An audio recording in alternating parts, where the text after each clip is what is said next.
ہم سے ابو جعفر محمد بن صباح اور ابو بکر بن ابی شیبہ نے حدیث بیان کی۔ حدیث کے لفظوں میں بھی دونوں ایک دوسرے کے قریب ہیں۔ دونوں نے کہا ہم سے اسماعیل بن ابراہیم نے حدیث بیان کی، انہوں نے حجاج صواف سے، انہوں نے یحییٰ بن ابی کثیر سے، انہوں نے ہلال بن ابی میمونہ سے، انہوں نے عطا بن یسار سے، اور انہوں نے حضرت معاویہ بن ابی حکم سلمی رضی اللہ عنہ سے روایت کی۔ انہوں نے کہا میں رسول اللہ صلی اللہ علیہ وسلم کے ساتھ نماز پڑھ رہا تھا کہ لوگوں میں سے ایک آدمی کو چھینک آئی، تو میں نے کہا یرحمک اللہ، یعنی اللہ تجھ پر رحم کرے۔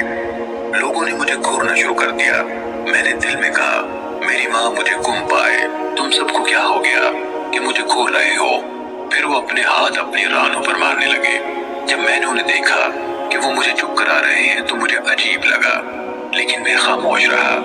جب رسول اللہ صلی اللہ علیہ وسلم نماز سے فارغ ہوئے، میرے ماں باپ آپ پر قربان، میں نے آپ سے پہلے اور آپ کے بعد آپ سے بہتر کوئی معلم یعنی سکھانے والا نہیں دیکھا۔ اللہ کی قسم، نہ تو آپ نے مجھے ڈانٹا، نہ مجھے مارا، اور نہ مجھے برا بھلا کہا۔ آپ نے فرمایا یہ نماز ہے، اس میں کسی قسم کی گفتگو روا نہیں ہے، یہ تو بس تسبیح و تکبیر اور قرآن کی تلاوت ہے، یا جیسے رسول اللہ صلی اللہ علیہ وسلم نے فرمایا۔ میں نے عرض کی اے اللہ کے رسول، میں بھی تھوڑا عرصہ پہلے جاہلیت میں تھا اور اللہ نے اسلام سے نواز دیا ہے۔ ہم میں سے کچھ لوگ ہیں جو کاہنوں یعنی پیش گوئی کرنے والے کے پاس جاتے ہیں۔ آپ نے فرمایا تم ان کے پاس نہ جانا۔ میں نے عرض کی ہم میں سے کچھ لوگ ایسے ہیں جو بدشگونی لیتے ہیں۔ آپ نے فرمایا یہ ایسی بات ہے جو وہ اپنے دلوں میں پاتے ہیں، یعنی ایک طرح کا وہم ہے، یہ وہم انہیں ان کے کسی کام سے نہ روکے۔ محمد بن صباح نے روایت کی یہ تمہیں کسی صورت اپنے کاموں سے نہ روکے۔ میں نے عرض کی ہم میں سے کچھ لوگ لکیریں کھینچتے ہیں۔ آپ نے فرمایا سابقہ انبیاء میں سے ایک نبی لکیریں کھینچا کرتے تھے، تو جس کی لکیریں ان کے موافق ہو جائیں وہ تو صحیح ہو سکتی ہیں، لیکن اب اس کا جاننا مشکل ہے۔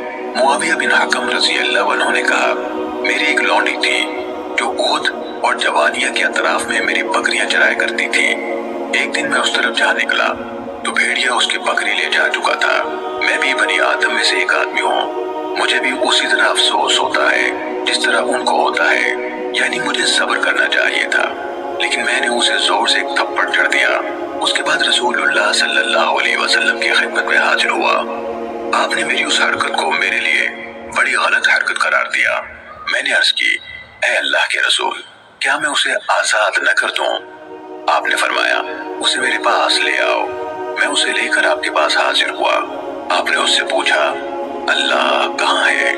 اس نے کہا آسمان میں۔ آپ نے پوچھا میں کون ہوں؟ اس نے کہا آپ اللہ کے رسول ہیں۔